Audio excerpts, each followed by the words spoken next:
because this is very popular, that the Igbo man is prostitutional in his political activity. And forgive that narrative. But if you look at historically, the Igbo man will likely take whatever and just forget and just say, look, give me and let me move forward. And like our brothers in the north who will, whom a lot of people think that they come together a lot. They organize better. In fact, better than the Southwesterner. There are a lot of people believe that Yorubas are a bit more organized politically speaking. Although there are also issues. A Yoruba president will be more criticized by the Yoruba man. But you have a tendency that a northern president will have a quieter reign when he's in office because his fellow northerners will. But that you will see a lot, the Igbo man will be attacked, pulled down by his fellow Igbo people. That oneness politically is not there. And that is the reason why today we have not been able to have unison, singing from the same hymn book, from the Igbo people to have a common front. Do you see that problem? Is that narrative, is it right politically? Is it what is going on? Do you think those who have portrayed that narrative, is it really what is happening? Do you see that playing out?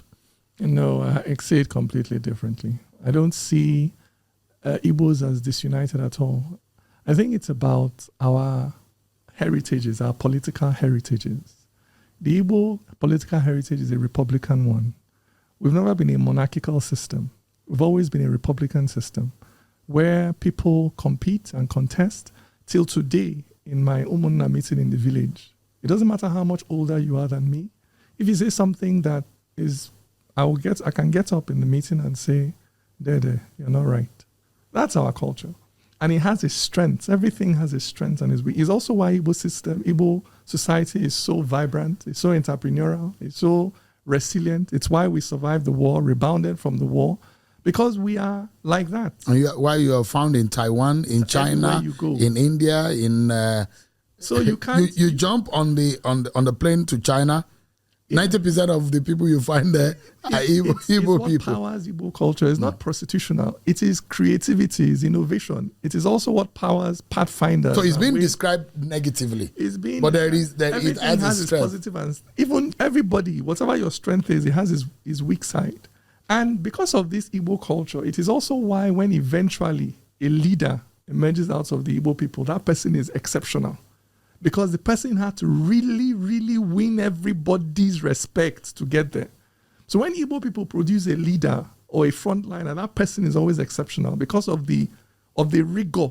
Before you can convince Igbo people to listen to you, you must be talking sense.